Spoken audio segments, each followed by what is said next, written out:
It is commonly said that the opening scene of a story encapsulates its theme. So please let me ask you, what does this mean? Once upon a time, and this was a very long time ago indeed, there was a princess.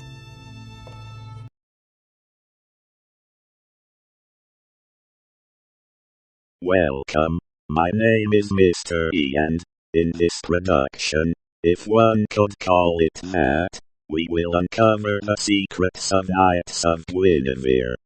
With this purpose in mind, we will navigate through Arthurian legend, Disney conspiracies, medical conditions and narrative tropes. To make sense of it all, just follow along. Pardon, do you know how to get to Park Planet? Let us start by breaking down the title itself. Knights of Guinevere. As many of you may already know, in Arthurian legend, Guinevere is the wife of King Arthur, and the personification of Britain's sovereignty. Her well-being, faithfulness and health are that of the kingdom. Similarly, the series positions Guinevere, or Gwen, as we'll refer to her from now on, as the personification of Park Planet, both the brand and the physical place. But Guinevere represents more than the kingdom. She symbolizes the fragility and eventual perversion of the human condition. As her affair with Lancelot, a knight of the Round Table, triggers the fall of Camelot. This parallels Gwen's betrayal of Park Planet. Yes, it was so very long ago. And no one ever heeded the princess's prayers for rescue. Will she ever escape? Will she ever find her knights? So, one could say that the Knights of Guinevere are her husband and her lover, King Arthur and Lancelot. Then, it's no coincidence that the bot sent to rescue Gwen is called Arthur.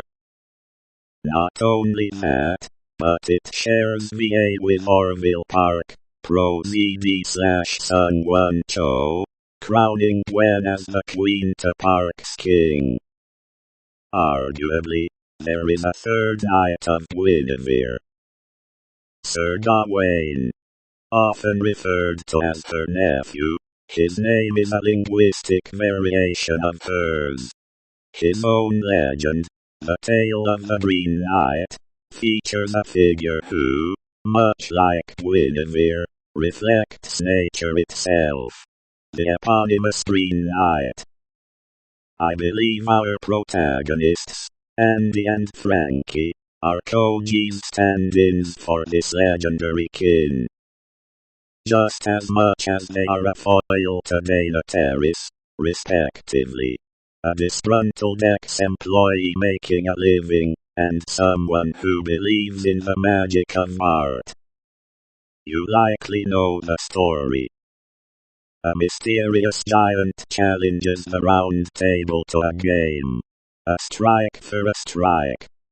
Gawain accepts, cutting the challenger with its axe, expecting it to be fatal. But he soon realizes that death doesn't work the way he thought. And here is where the curtain is pulled back. The theory is, Gwen, the wife of Orville Park, is the host of an alien parasite, or more accurately, an intelligent hive. Before going any further, look at the one specific moment where it all clicked. The way, like, when Ghibli animates starlight and, like, streaks of light, like, they often take a very liquid approach to it. This feels a little bit of that vein. Like, this very much approach to streaks of light as, like, droplets of liquid. The comet, our wishing star, is an inversion of Pinocchio's. In it, the star turns a puppet into a real boy. Here, the star takes real humans and turns them into puppets. That is the origin of the hive. A metaphor for human creativity being harvested and integrated into a corporation, into AI. Imagery regarding humanity being modified is everywhere in the pilot. To understand its scale, look at the evidence as minutely as possible, starting with the Park family's history. Look at this portrait depicting 3 people.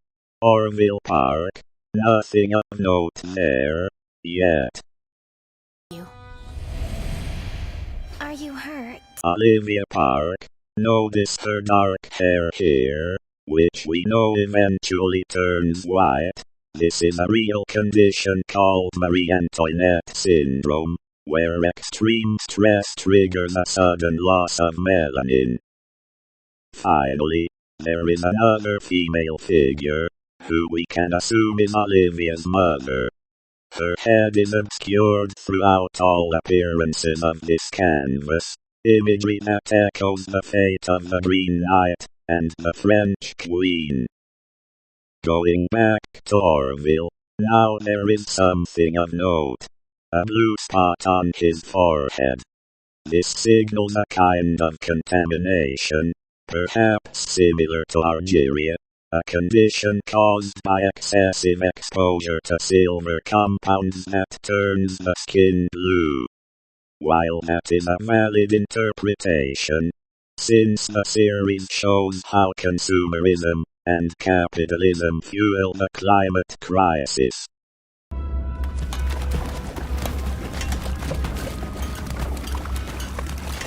I want to suggest something darker.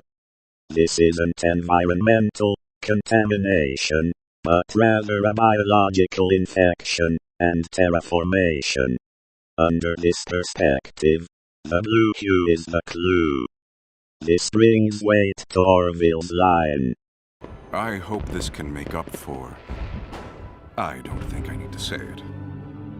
He could regret the loss of Mrs. Park, or perhaps of his own humanity. As it is possible he infected himself just to preserve his life, mirroring the infamous Walt Disney Frozen conspiracy. Gwen herself is blue, and her innards follow suit, resembling an umbilical cord, a direct pointer to her biological, rather than purely mechanical, nature. Come, princess. Look at the tech they use on her. The repair bay looks less like a toolkit, and more like an MRI, focusing on Gwen's biological aspects. The signs that these aren't just bots are constant. When the brother cuts a Gwen android, he isn't being a vandal, he's proving to the world that these things are living creatures. We see the infection in the next generation, as babies are born blue, and in the day-to-day of the workers, see Sparky smoking a blue substance. It even trickles down to the streets. Notice the common blue saliva.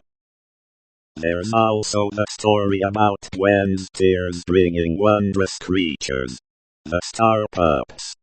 This parallels Mrs. Park integrating herself into the hive, and leaving the parks behind, much like Guinevere choosing Lancelot over Arthur. This cosmic connection isn't just an abstract concept, it is happening right in front of our eyes.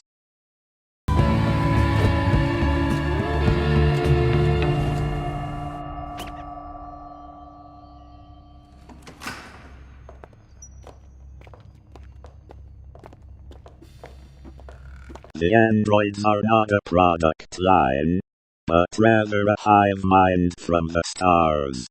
It's exactly what the brand promises. If you can believe it, there are as many Gwens as there are stars in the sky, and every one of them draws on the same magic to remember everything. So wherever your journey leads in the park, every princess you meet will recall the same cherished memories of you. Create the ultimate experience for our guests.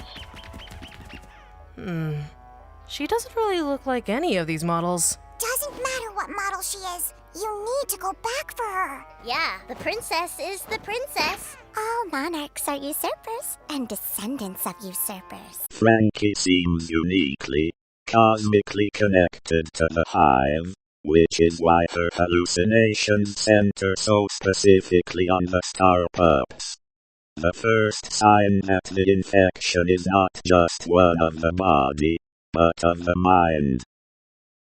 The labs are filled with chemistry tubes of blue liquid, starlight, that fuels the infection.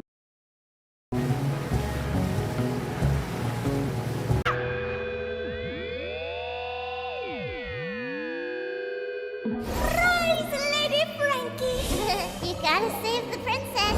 Get up, or you're all gonna die! Even the way Frankie's vision, red lines, when she's knocked down is a sign of her sight sinking. The most haunting piece of evidence, however, is the ghost in the machine.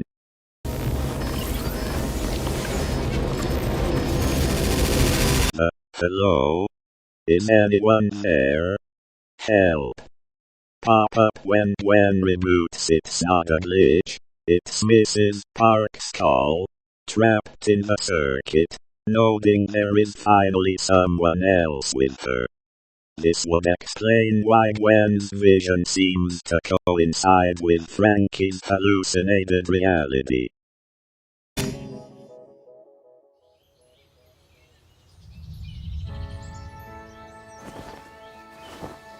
Hello, Francesca. Hello, Andrea. It's nice to see you two again. Now, leaving the pilot behind, the evidence in the greenlit announcement takes this even further. That's right! See you there! First, we're seeing two distinct Gwen personalities. One hostile, one friendly. Notice that the hostile one is the one linked with the wand and the star. It's a literal battle for the soul between parasite and host. Also, Frankie's hallucination of Orville Park feels somewhat different.